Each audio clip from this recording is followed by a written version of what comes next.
पुराने समय की बात है। एक बहुत गरीब औरत ने एक सुंदर से बेटे को जन्म दिया। उस बच्चे के हाथ पर नीले रंग का एक बड़ा सा दाग था, जो पंडितों के अनुसार उसे भाग्यवान बना रहा था।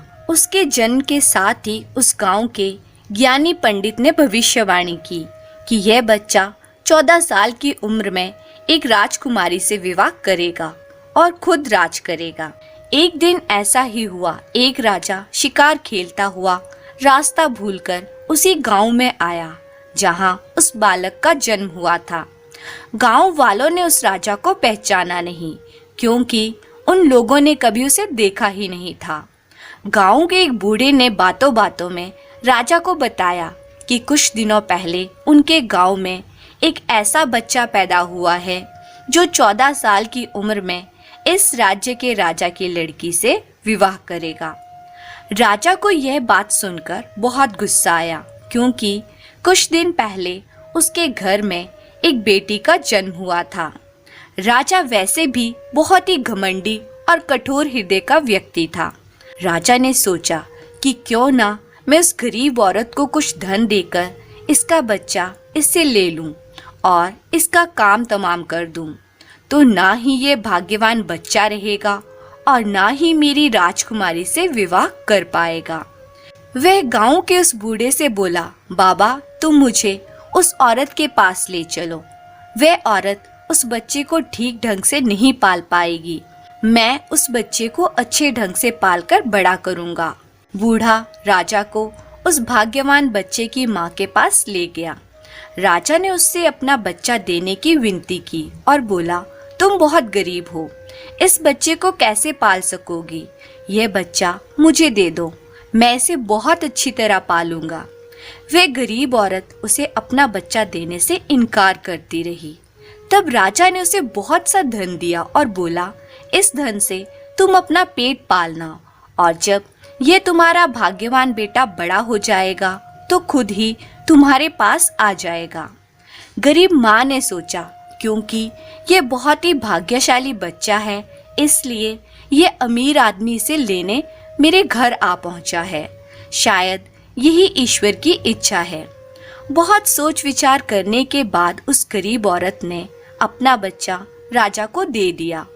राजा ने उस बच्चे के लिए एक लकड़ी का संदूक खरीदा और उसे उसमें डालकर पानी में छोड़ दिया। राजा ने सोचा कि दम घुटने से बच्चा इस संदूक के अंदर ही मर जाएगा। वह यह सोचकर मन ही मन बहुत खुश हो रहा था कि उसने अपनी प्यारी सी बेटी को उस अनचाहे पति से बचा लिया। मारने वाले से बचाने वाला बड़ा होता है। यही उस बच्चे के साथ भी हुआ। वह लकड़ी का संदूक बहते बहते जा रहा था कि एक नौकर ने उसे देख लिया। वह उसे देखकर बहुत खुश हुआ। उसने सोचा कि उस संदूक में जरूर ढेर सारा धन होगा। उसने पानी में घुसकर इस संदूक को बाहर निकाला। जब उसने संदूक को खोला तो देखा कि गंदे से कपड़े पहने एक बच्चा उसमें सो रहा था। नौकर ने सोचा कि यह बच्चा मेरे किस काम का, क्यों ना मैं इसे मालिक के पास ले जाऊं। वह जरूर इसे अपने पास रख लेंगे, क्योंकि उसका अपना कोई बच्चा नहीं है। ऐसा सोचकर वह नौकर उस बच्चे को अपने मालिक के पास ले गया। मालिक उस बच्चे को देखकर बहुत खुश हुआ। उसने सोचा कि शायद ईश्वर ने उसकी पत्नी की प्रार्थना सुन ली और इस बच्चे को उसके पास भेज दिया। उन दोनों पति पत्नी ने बड़े प्यार और लगन से उस बच्चे को पालना शुरू किया और उसका नाम गोपाल रख दिया। जैसे जैसे गोपाल बड़ा होता गया, उसके चेहरे पर तेज आता गया। उसे कोई भी देखता तो देखता ही रह जाता। एक दिन एक ऐसी घटना घटी जिसने उस बच्चे के जन्म के समय की भविष्यवाणी को सच सिद्ध कर दिया। राजा किसी काम से उसी रास्ते से बाहर जा रहा था जिस रास्ते पर गोपाल का घर था। रास्ते में अचानक बहुत बड़ा तूफान आ गया और उसे गोपाल के घर रुकना पड़ा। राजा ने गोपाल को दुकान पर बैठा देखा तो उसके मालिक से पूछा, क्या ये तुम्हारा बेटा है? यह तो बहुत ही सुंदर है। मालिक बोला, यह बेटा हमारा ही है, क्योंकि हमने ही इसे पाल पोस कर बड़ा किया है। आज से करीब 14 साल पहले ये बच्चा हमें एक लकड़ी के संदूक में मिला था। राजा को पुरानी बातें याद आ गई। राजा को दुकान के मालिक की बात सुनकर बहुत आश्चर्य हुआ कि वह बच्चा जिसे वह अब तक मरा हुआ समझ रहा था अभी तक जिंदा है। उसने उस लड़के को खत्म करने की तरकीब फिर सोची। राजा उस दुकान के मालिक से बोला, क्या आप इस लड़के को मेरा एक काम करने की आज्ञा दे सकते हैं? मैं रानी के पास एक पत्र भिजवाना चाहता हूँ। यह पत्र बहुत ही जरूरी है। मैं इस काम के लिए इसे सोने के 2 सिक्के दूंगा। लड़के ने तुरंत हाँ कर दी और उसका पिता भी उसे भेजने के लिए तैयार हो गया। राजा ने झट से अपनी रानी को एक पत्र लिखा। उसने लिखा, जैसे ही ये लड़का तुम्हारे पास मेरा ये पत्र लेकर पहुँचे, तुम इसे मरवा देना और महल से दूर दफना भी देना। यह सब कुछ मेरे वापस आने से पहले हो जाना चाहिए। इतना लिखने के बाद उसने मोहर बंद वह पत्र उस लड़के को दे दिया।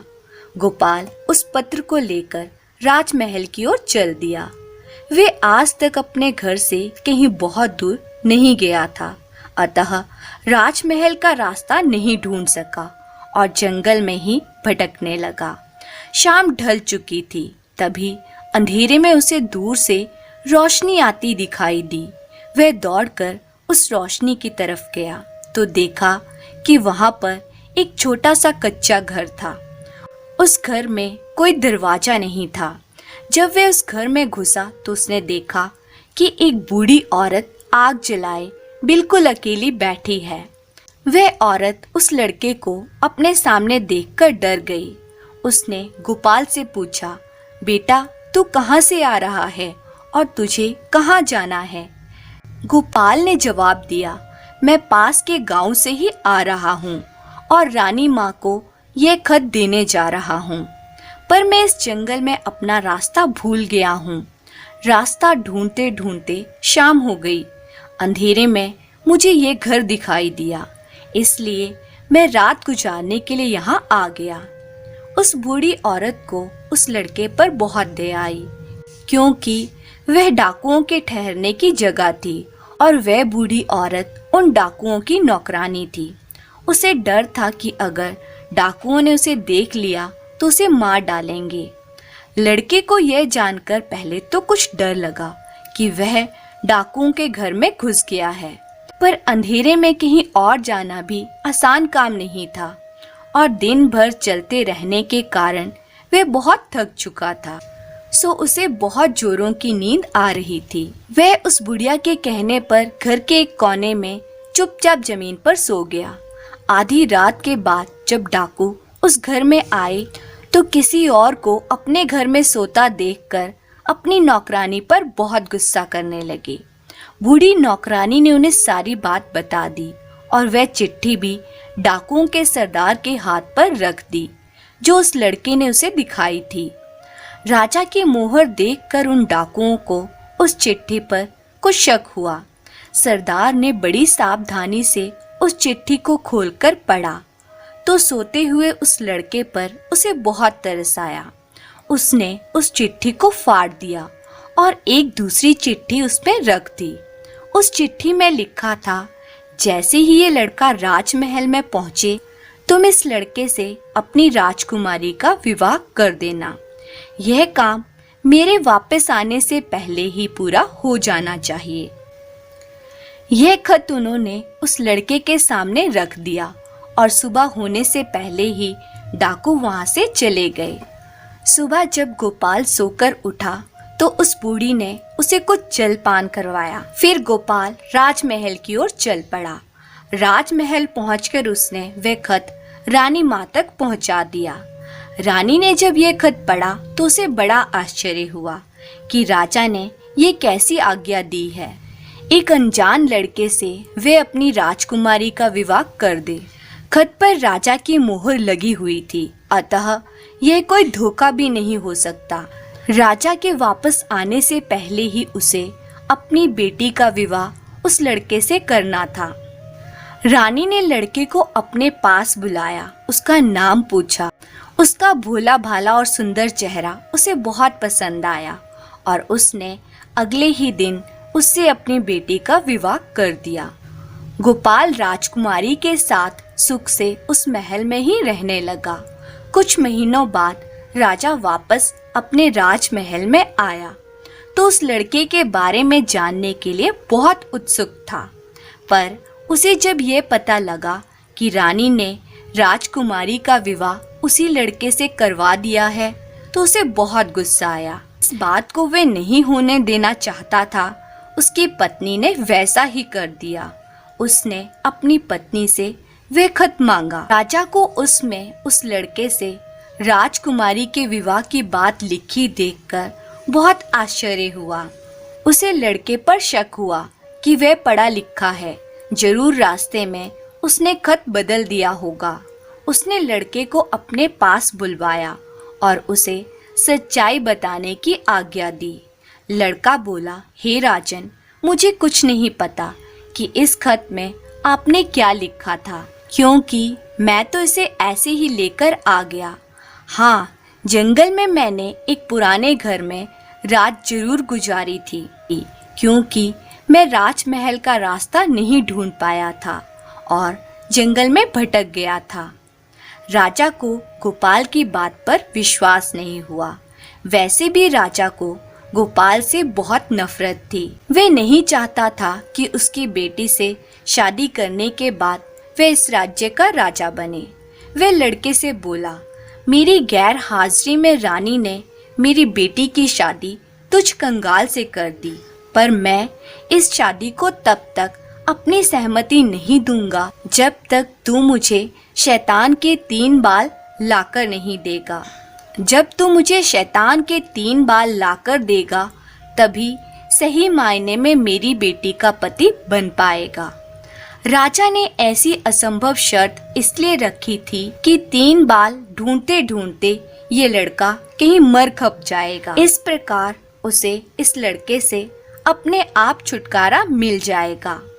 अब गोपाल के आगे राजा की आज्ञा का पालन करने के अलावा कोई और रास्ता नहीं था, क्योंकि अगर वे राजा की आज्ञा का उल्लंघन करेगा तो भी राजा उसे मरवा देगा। इससे अच्छा है कि बाहर जाकर ढूंढने पर 3 शैतान के बाल लाने में वे सफल हो जाए। वे अगले ही दिन शैतान के 3 बाल ढूंढने के लिए निकल पड़ा।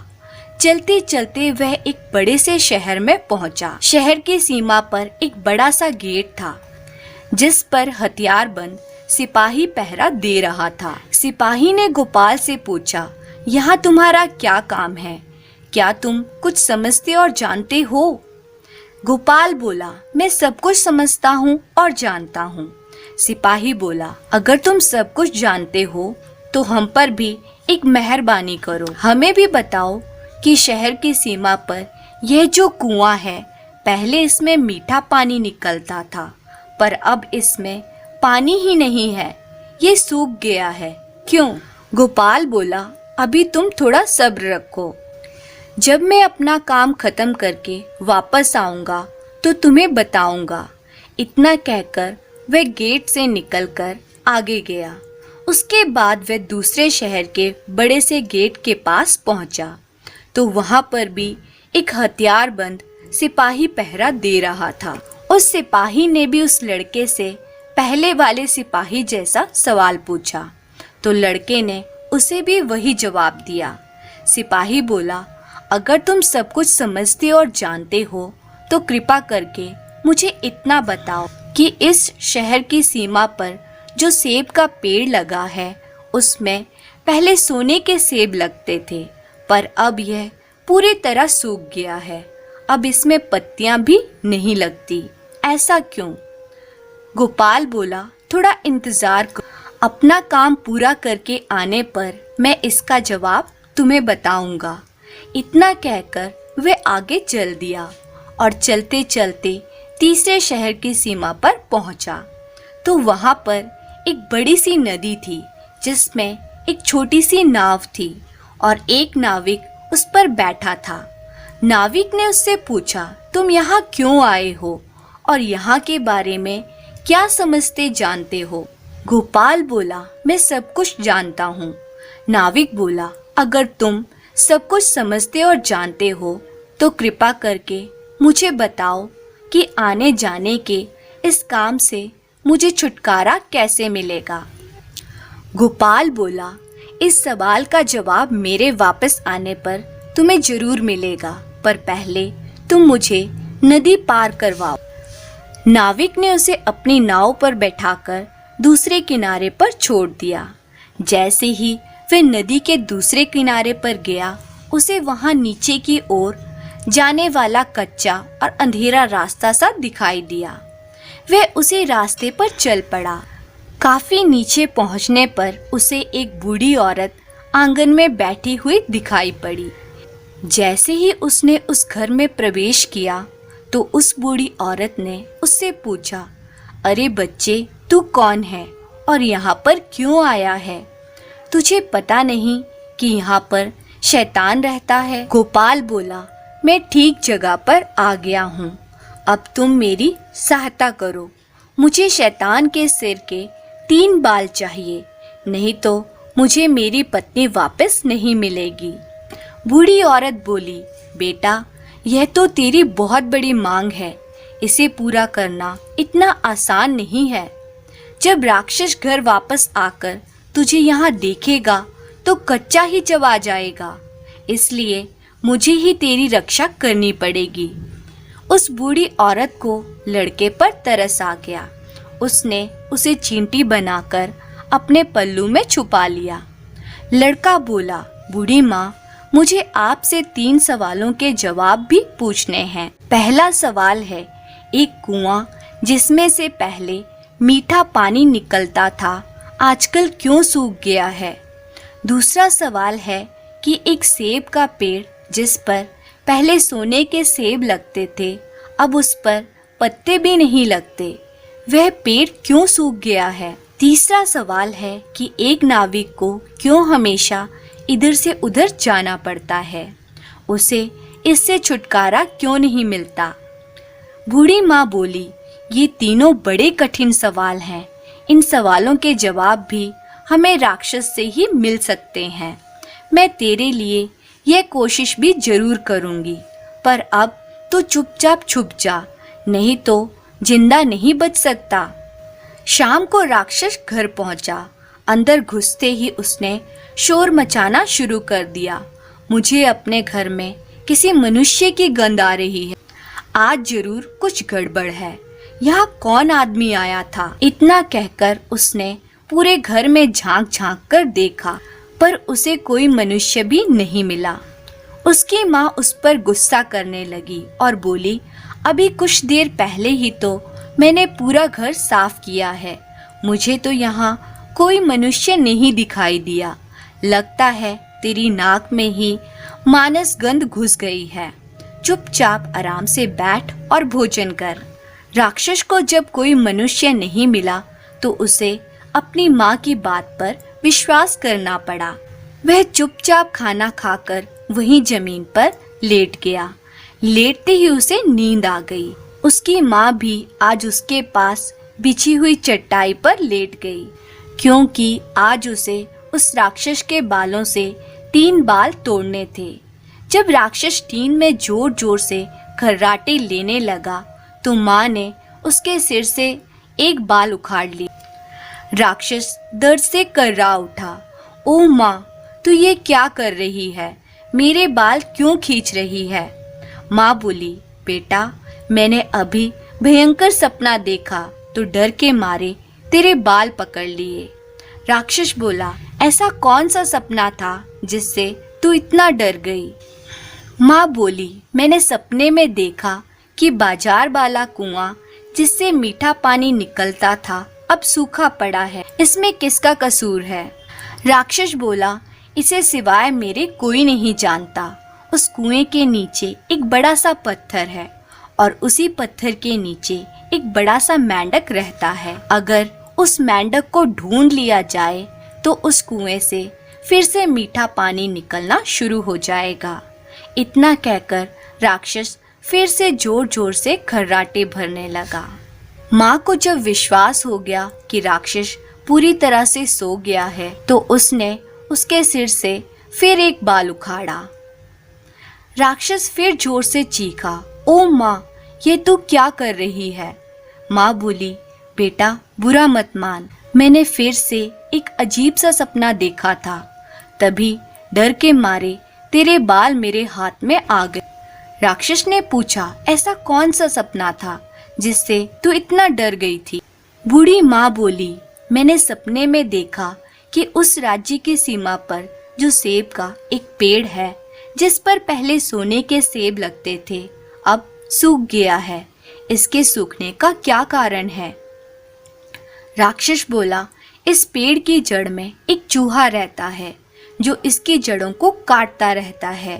अगर उस चूहे को पकड़ लिया जाए तो वह पेड़ फिर से सोने के सेब देने लगेगा। माँ, अब तुम मुझे अपने सपनों से परेशान मत करो, मुझे चैन से सोने दो। इतना कहकर थोड़ी देर बाद वह राक्षस फिर से जोर जोर से खर्राटे लेने लगा। जैसे ही बूढ़ी माँ को लगा कि राक्षस सचमुच सो गया है तो उसने तीसरा बाल उखाड़ लिया। अब तो राक्षस गुस्से से आग बबूला हो गया और माँ को खरी खोटी सुनाने लगा। माँ उसे शांत करने की कोशिश करने लगी, फिर बड़े प्यार से बोली, बेटा मैं इन अजीब अजीब सपनों का क्या करूं? अभी अभी मैंने फिर से एक अजीब सपना देखा। राक्षस बोला, ऐसा कौन सा सपना देखा? जल्दी बोल, मुझे जोर से नींद आ रही है।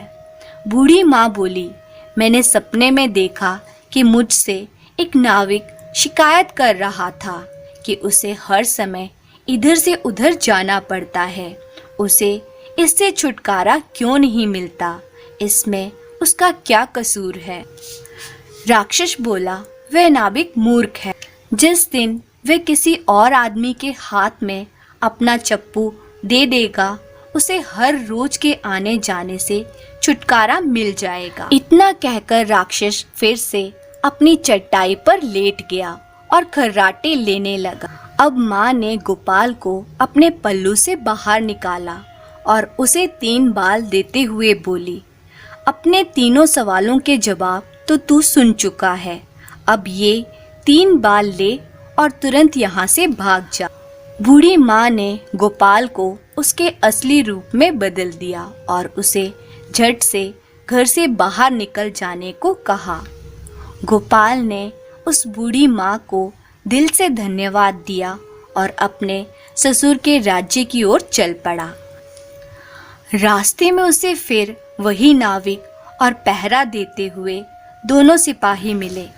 नाविक ने जब गोपाल को दूसरी ओर उतारा तो गोपाल उससे बोला, तुम अपना ये चप्पू किसी और के हाथों में दे देना, तभी तुम्हें इस रोज रोज के आने जाने से छुटकारा मिल जाएगा।